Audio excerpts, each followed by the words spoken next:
As part of We the People, celebrating 250 years, here's this day in history. Well, as we count down to America's 250th birthday this summer, we're sharing our We the People series, the people, places, and things of the past that have shaped our country to what it is today. Charlie, this day's out of this world, if you will. That's a good one. Yes, it is. On this day, June 3rd, 1965, Major Edward White became the Edward White II became the first American to walk in space. White was attached to the hatch of Gemini 4 by a 25-foot tether and controlled his movements with a handheld oxygen jet propulsion gun. White remained outside the capsule for more than 20 minutes.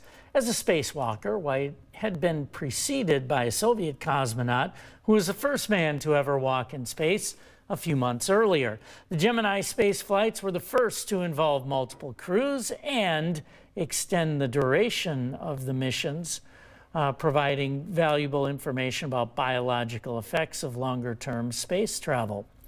When the Gemini program ended in 1966, U.S. astronauts had also perfected rendezvous and docking maneuvers with other orbiting vehicles, a skill that would be essential during the three-stage Apollo moon missions. That's this day in history for June 3rd. Do you remember it? I do not. I was a very, very small child at that point. A youngin'? Yes. Okay. Still pooping my diapers. Oh. All right. That small, yes. Do you remember the moon landing, though? And a few years I later? was potty trained very early. Okay. No, what was that again? How did we get here? Anyway, space blows my mind. This is very cool. And then even just last month, you had Artemis 2 taking a lap around the moon. So it just keeps getting better. Yeah, back on the moon supposedly sometime over the next few years. We'll have to wait and see. Charlie, thank you.